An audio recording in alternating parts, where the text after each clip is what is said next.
23 looks at the United States' involvement in World War II, and the pattern that I want to point out to you all from the beginning of World War II, starting back in arguably 1937 with Japan's invasion of China, all the way up until 1941, the United States is isolationist and is just sort of toying with the idea of getting involved in some capacity.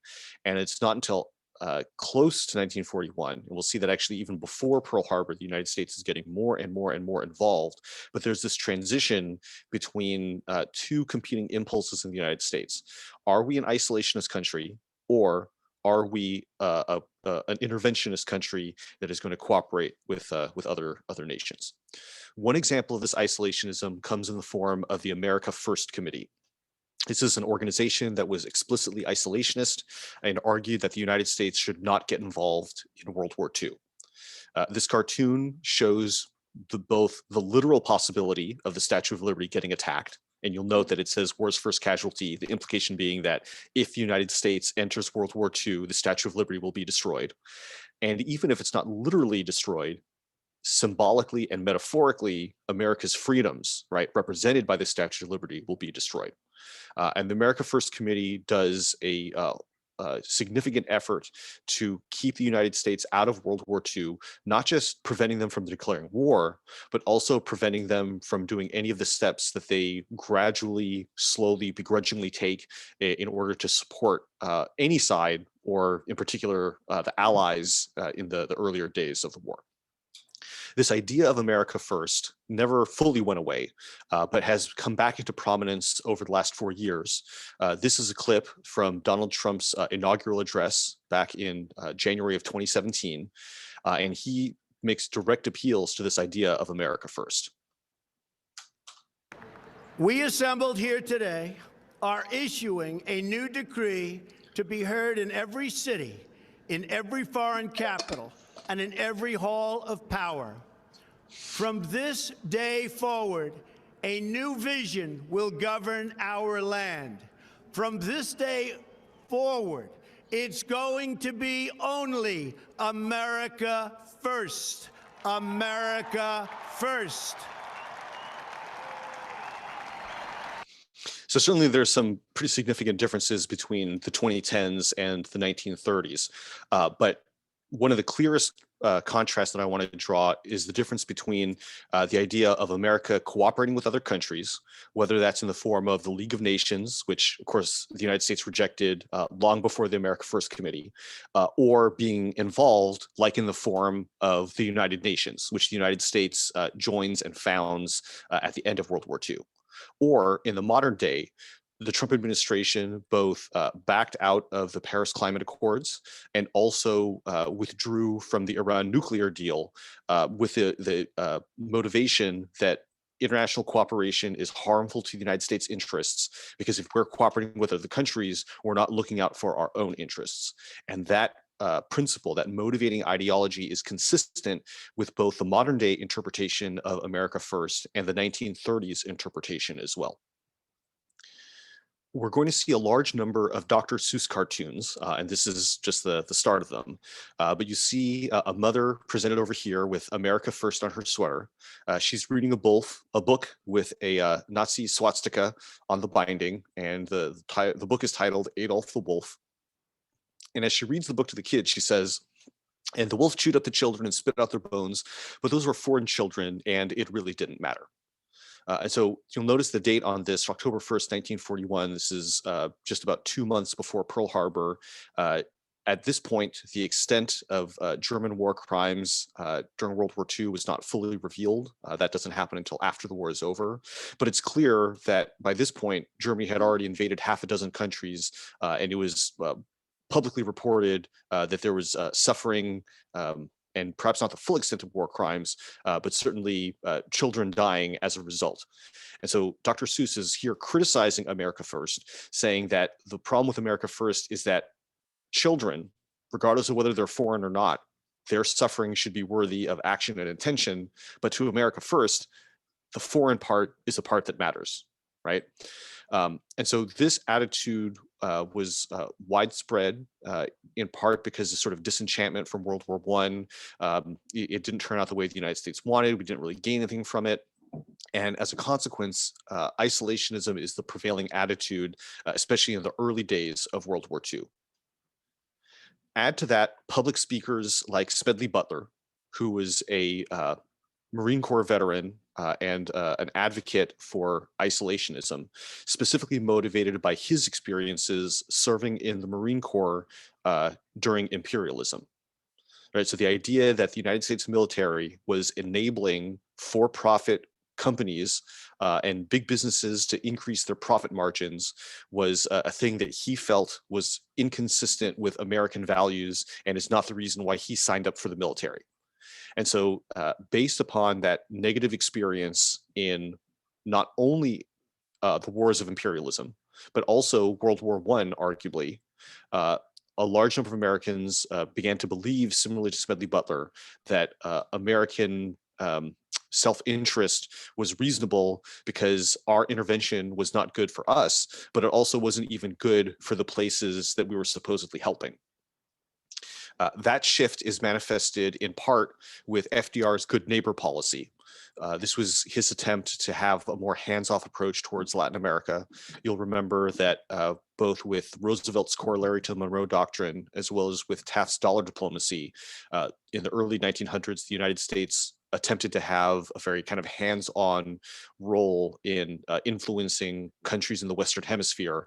And FDR tries to move away from that, again, reinforcing to some degree isolationism, but also leaving all the countries that the United States had intervened in the past, basically leaving them alone in part to try to improve relations between the United States and those countries. You'll remember that during World War I, Germany had asked Mexico to attack the United States with a Zimmerman note. And so, in part to avoid a situation like that, the United States tried to improve its relationship with its neighbors as much as possible, so that there'd be no conflict, there'd be no antagonism between the two sides. I do want to pause for a moment and note that depending on how quickly paced your world history class was, we're getting close to the point where perhaps COVID hit and then your world history class stopped learning things. Or maybe you stopped learning things and the rest of the class learned things. But whatever the case is, when I use a phrase like "hopefully you remember" or "you may recall," that is not me personally attacking you. That's me just saying, like, if you remember this, this is an idea that I'm going to build on, but I am fully aware that your education to varying degrees was interrupted last year because of COVID, and I'm not expecting you to remember a bunch of stuff that previous years students did because there's a whole global pandemic and everything. The result of all of this isolationist attitude was the Neutrality Act that Congress passed. Dr. Seuss again points out the contradiction that on the one hand, the United States is claiming that we're going to give all out aid to our allies, but the ship is literally going nowhere. It's sailing in circles because as the United States declares themselves neutral, it turns out actually the United States is not going to be helping anybody because if we were to sell to one side or the other, we would be breaking our neutrality.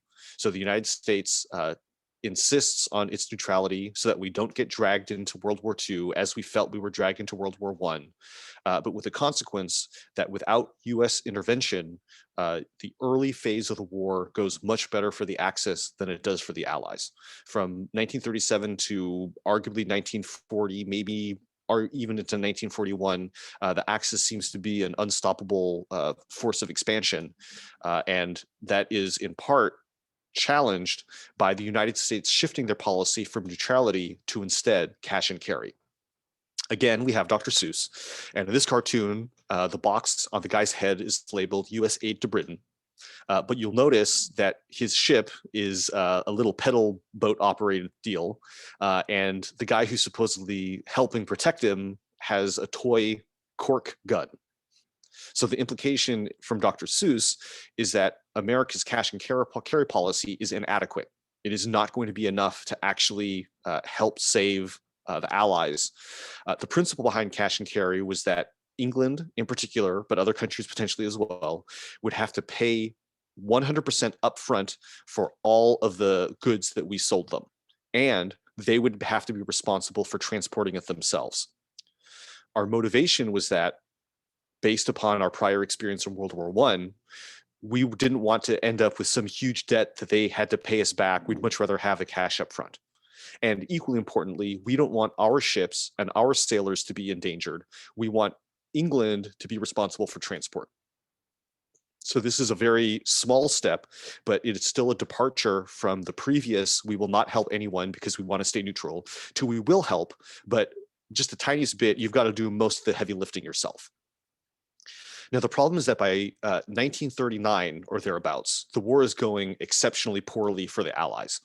At that point, the Axis controls effectively all of Europe, either by fascist countries themselves or countries they've invaded and forced to surrender. And so FDR makes his argument about why the United States needs to be more proactive. You remember that FDR did his radio broadcasts that were called fireside chats. And so this is a kind of a play on words on the right side with FDR talking to Congress, telling them that they have to amend the Neutrality Act as Europe is on fire. Get it? Fireside, Europe is on fire. And the phrasing that FDR used was that if your neighbor's house is on fire, you don't demand that your neighbor pay full price for it, right? Going back to this idea of cash and carry. If our neighbor, i.e. Britain, and yes, there's an ocean in between, but just, lean into the metaphor. If our neighbor's house is on fire and we demand that they pay full cash up front, they're not going to be able to put out the fire. And the problem with fires, especially when your neighbor's house is on fire, is that fire can spread. And so FDR makes the argument that we are better off putting out the fire in Europe rather than letting it come to us. And that this last line, all the United States wants is the garden hose back when the fire is over, right? The priority is not that we get paid cash up front. The priority is that we are safe and that we get our stuff back when everything is won.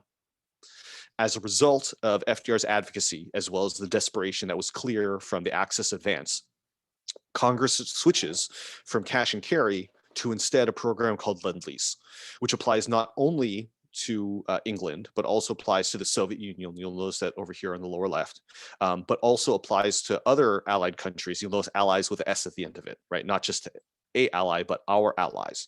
And so at this point, the United States has taken sides. It is not officially declared war, but the idea is that we will lend and or lease our equipment.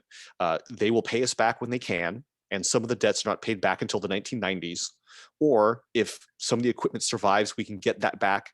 But the priority is no longer us getting our money with no risk to ourselves. The priority is instead us being more involved, more proactive in order to make sure that the Allies survive long enough for it to even be relevant. As another example of America's preparation, this registration certificate for the draft, that's what the phrase selective service refers to, you'll note is from October 16th of 1940. The United States is not attacked on Pearl Harbor until December 7th of 1941. So over a year before, the United States starts a draft, not only registering people, but also starts drafting people into active duty so that they can be put through basic training, they can be equipped, they can be drilled in tactics, and then sent to a location where on a moment's notice, they'll be in a position to respond. And so this preparation during peacetime allowed the United States to respond and to retaliate more quickly and more effectively than if they had waited, right? Consider what would have happened if the United States did not have a draft. December 8th, the day after the Pearl Harbor attack, the United States is like, oh yeah, we should probably train an army or something, right? It would have taken months, potentially years before the United States was on the situation that we actually were the day of Pearl Harbor, specifically because we had been preparing for months and years earlier. Another example of pre-Pearl Harbor intervention and preparation was in June, so approximately 5.5 months before, and FDR issued Executive Order 8802. This executive order ended racial discrimination along with creed or national origin, specifically in war industries. Right, the United States had been building a whole bunch of weapons and tanks and all the rest, not only for our use, but also to be sold as part of the Lend-Lease program, part of the cash carry, etc. And as a result of pervasive discrimination, both in hiring, in working conditions, in salary, civil rights activists went to Washington, D.C. to demand equal treatment.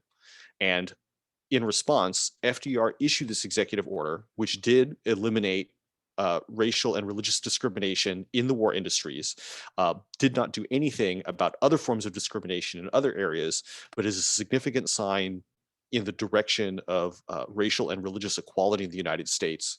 But it was done not necessarily because FDR was a huge fan of it necessarily, but largely out of a form of desperation. Right? What happens if, because of racial discrimination in the United States, people of color, both men and women, refuse to work in the war industry? Then all of a sudden, the United States is no longer able to supply our allies. We're no longer able to supply ourselves when we eventually go to war. And it is a vulnerability and a weakness in America's domestic sphere. So Executive Order 8802 was passed out of a sign and a sense of desperation in order to make sure that the American war effort was united despite racial and religious discrimination, and was part of FDR's policies that helped the United States prepare before we actually went to war. The exact incident that causes Japan to attack the United States is the US oil embargo. We'll note not only the racist caricature of a Japanese person over here, but also the ethnic slur Jap war machine on the tank, because there's no shortage of racial discrimination in World War II propaganda. But prior to the oil embargo, the United States, first, as a surprising fact to a lot of Americans, used to actually export oil. But in addition to that, was selling oil to Japan as they invaded country after country and committed highly publicized war crime after highly publicized war crime. And while many Americans were not thrilled about the idea that our oil was helping to commit atrocities, it was not illegal. Private companies did it without really a second thought, largely because the country is still in the middle of the Depression. And if there's an opportunity for a company to make a profit, for workers to find employment, that is the priority, much more so than what the oil is doing eventually when it gets sold. Eventually, the United States does declare an embargo on selling oil to Japan, and that is the inciting incident that causes Japan to attack the United States. Their hope is that by defeating the American fleet at Pearl Harbor, it will take potentially years for the United States to recover. And in that time, Japan will be able to expand, acquire their own oil fields, and become more self-reliant. What they did not account for, and realistically no one accounted for, is the United States would not only rebuild every single ship that was destroyed at Pearl Harbor, but build multiple times more than that, because everyone, including the United States, underestimated our industrial capacity. The eventual Pearl Harbor attack kills approximately 3,000 service men and women serving in support services as well. At one point in American history, December 7th was commemorated every day with a moment of silence and with ceremonies acknowledging the Pearl Harbor attack. Generally speaking, I think nowadays that does not happen. My prediction is that at some point Americans will stop commemorating September 11th. It's already happened. I mean, I remember September 11th, 2002, there was a lot more recognition given to that date compared to like last year or the year before. So I anticipate that similarly, Americans will not just say completely forget the date, but will acknowledge it less than they have in the past. We've seen this last week from the short answer question, but I just want to point out to you before, again, that the real drop happens in 1938 as the United States pivots to cash and carry. By the time that we move to Lend-Lease, and then eventually when the United States actually enters the war, you'll notice that the drop in unemployment is relatively modest and then accelerates very quickly. So while yes, some Americans were employed producing stuff for the Allied countries, unemployment doesn't really drop until the United States is gearing up for war ourselves. And you'll notice that by 1944, unemployment is almost non-existent, which is usually just, I don't know, a theoretical discussion that economists have, but was something that was almost actually achieved at the height of US involvement in the war.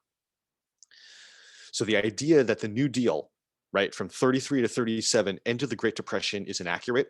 It did help, certainly. It did not help in the long term because in 37, there was a recession that was called the Roosevelt recession. So the New Deal helped, but the Great Depression was really ended by World War II. And the primary factor for that, looking at this chart that indicates public debt as a percentage of GDP, you'll note that during the Great Depression, yes, the debt went higher than it had been at any point, but actually not that much higher than it was during World War I, for example, like moderately higher than it was in, say, 29. But the real jump in debt comes as a result of World War II, right? The United States debt in 1945 at the end of the war is more than 100% of the entire nation's economy as measured by GDP. So it is not coincidental that unemployment ends at the same time that America's debt skyrockets, specifically because unemployment does not end through consumer spending. It does not end through technological innovation.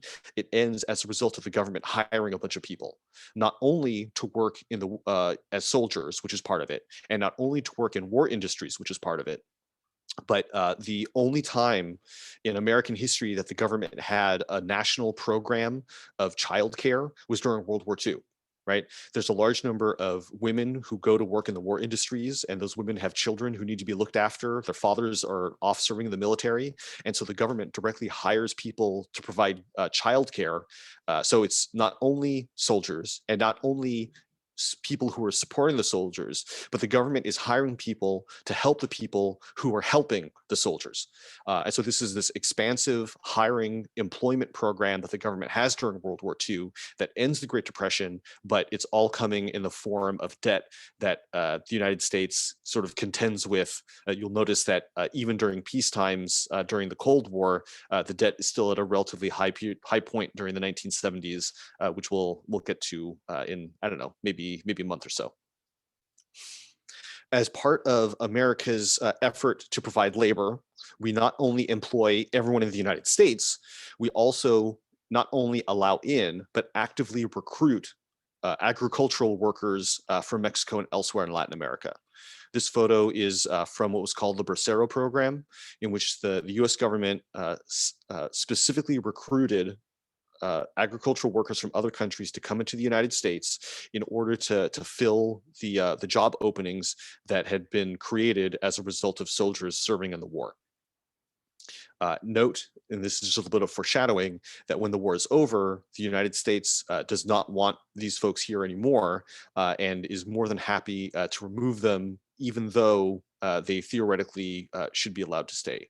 It's worth noting that while the 1924 Immigration Act effectively stopped all immigration from Asia and severely limited immigration from Europe, there was not really a limit put on immigration from the Western Hemisphere, so that Canadians and anyone from Latin America could come into the United States without real restriction all the way up until the 1965 Immigration Act. This is all part of the pattern that's shifted between which immigrants are allowed into the country and which ones are not. The United States also, during World War II, establishes internment camps. This photograph very clearly has the American flag flying, indicating that this is not some camp anywhere else on Earth, but one here inside the United States. Those of you who have been to Tan Fran Shopping Center, it's worth noting Tan Fran used to be a racetrack, which is why their logo is a horse. And next to the Barnes & Noble, there is a plaque as well as a garden commemorating the role that Tan Fran Racetrack played in the internment process. Because Japanese American families were forcibly taken from their homes, sent eventually to these camps, but as an intermediate step, were sent to Tan Fran Shopping Center. I mean, what is now Tan Fran Shopping Center, what at the time was Tan Fran Racetrack. And some of them were kept there for months, almost a year, before they were sent to one of the more permanent locations. This sign, which is usually indicated to teach as part of anti-Japanese attitudes in the context of Japanese internment, is actually from 1920. And so this woman is not a time traveler. She didn't, like, I don't know, travel back 20 plus years and be like, I'm from the future. This instead is an indication that there was strong anti-Japanese attitudes dating decades before Japanese internment. And so it's not like Japanese Americans were a well-liked, integrated ethnic and national minority. They had faced pervasive and consistent discrimination since they arrived in the United States, and Japanese internment was just one manifestation of those anti-Japanese attitudes. The Washington Post in 1992 had an article, which is still kind of one of the gold standards, and after exhaustive research, concluded that while Japanese internment may have been motivated in part because of legitimate security concerns around Pearl Harbor and fears about Japanese, it was also motivated by a desire for Japanese land, specifically white farmers who knew that if Japanese Americans were rounded up and sent to camps, that their land would be available. Some cases they would buy it directly. In some cases it would be auctioned off because of back taxes. In some cases they pretended and lied, said that they would take care of the land and actually just took ownership of it while the Japanese Americans were in camps, because it makes sense that as people were sent to the camps, they can bring suitcases with them, but they can't bring farms, they can't bring property. And so one of the effects, and according to this article, one of the causes of Japanese internment was an intentional plan by white farmers in order to take over land that Japanese farmers had been cultivating, in some cases for years, in some cases for decades. Dr. Seuss, again, in 1942, again with the slanted eyes and the race caricatures, portrays Japanese Americans as being a threat. It's worth noting that out of all the Japanese people who were interned, 2/3 of them were American citizens born in the United States. The Naturalization Act, which was in effect at the time, did not allow immigrants of color to become citizens. And that remained in effect until after World War II. So that the 2/3 of Japanese Americans who were interned were actually American born, who had in many cases never visited, never seen, did not speak any Japanese.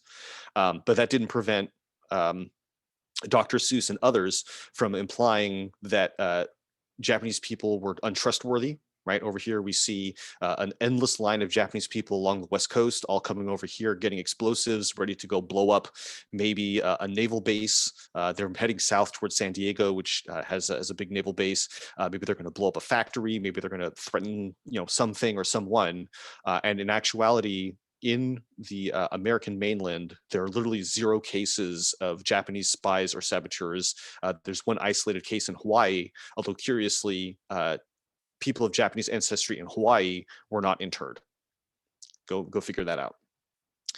The curious part is that this cartoon, February 13th, this is done about a week before the internment camps are set up. Dr. Seuss pretty clearly has a negative view of Japanese people and says that they're a threat, they can't be trusted. Then, in June of the exact same year, he argues that America needs a good mental insecticide to spray out the racial prejudice bug out of people's heads. So I don't know for sure because I'm not Dr. Seuss and he's dead, so we can't ask him. But one possible explanation for this dramatic shift in attitude is because at this point, Pearl Harbor had happened 2 months earlier, 2 months and a week earlier, and it was unclear what the government was going to do. Then the government sets up the camps, takes people by force away from their communities and sends them to the internment camps. And Dr. Seuss is like, oh, actually, racial prejudice is bad. Who would have thought? I do want to clarify one point. So I have used the term internment camp. That's the term that the government uses.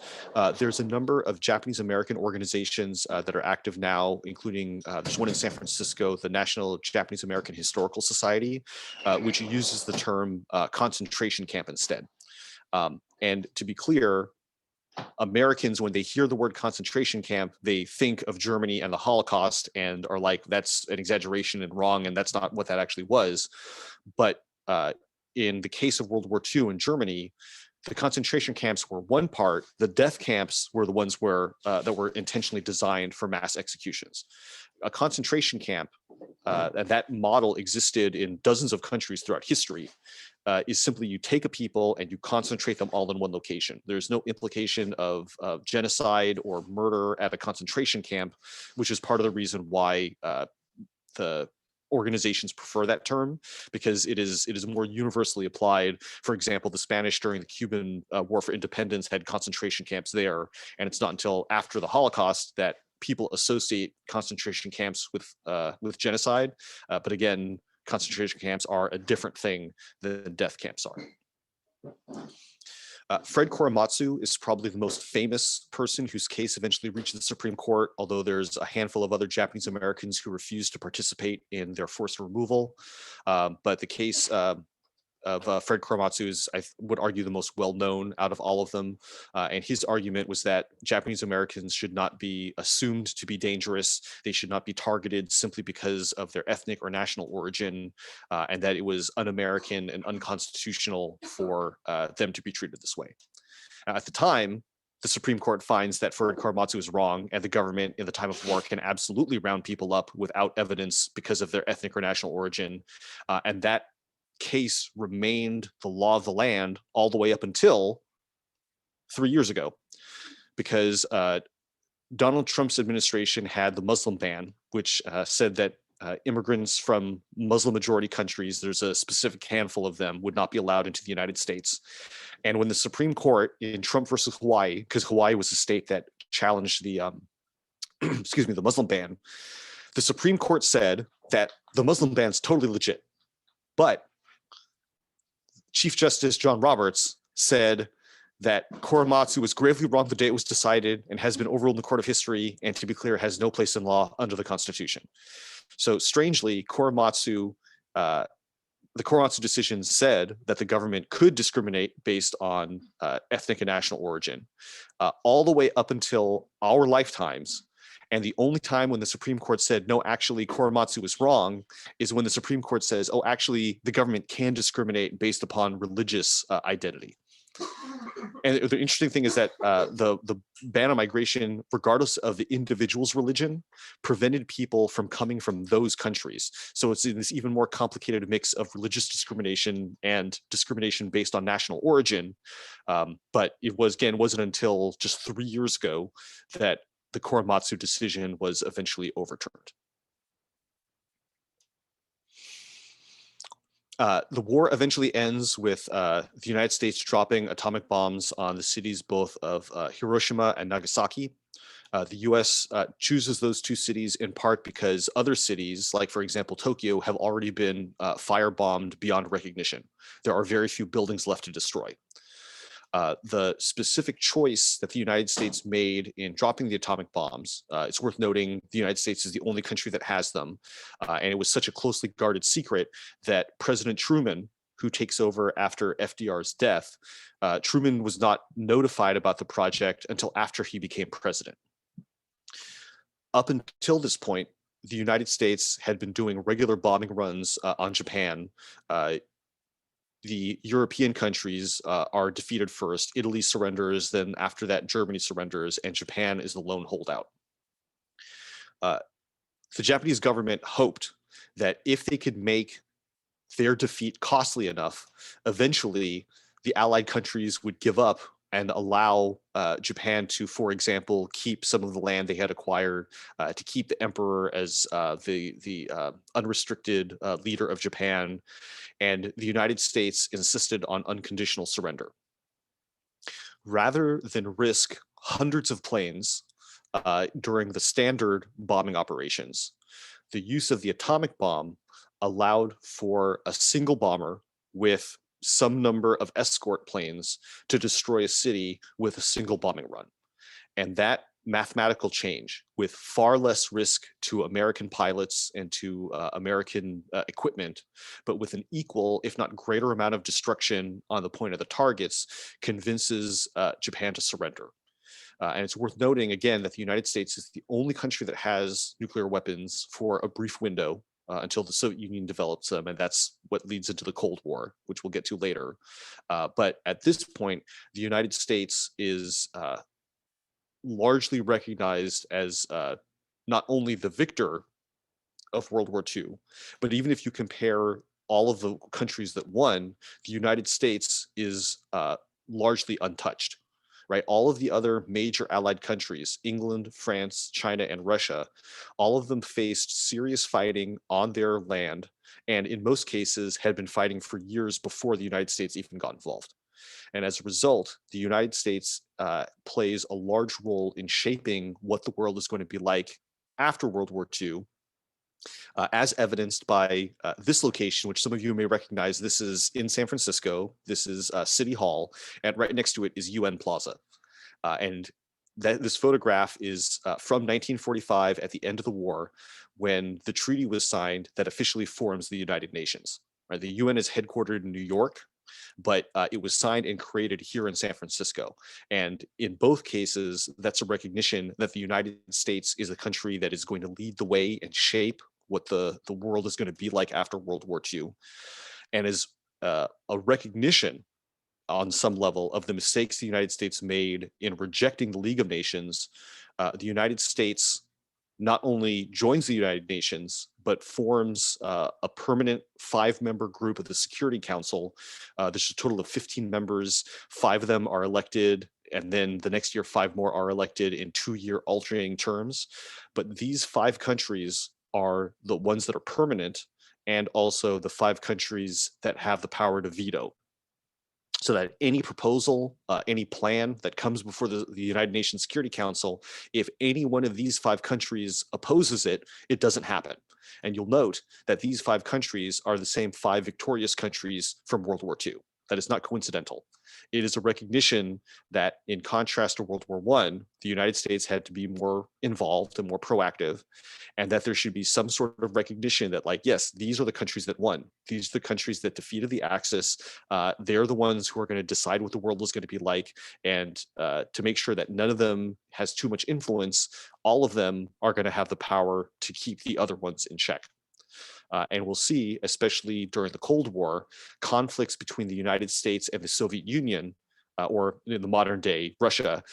Those conflicts prevent the United Nations from really being too effective, because anything the United States wants to do, Russia vetoes. Anything Russia wants to do, the United States vetoes, and ultimately makes the United Nations less effective than it would have been if there wasn't a Cold War. But thus ends my lecture on World War II.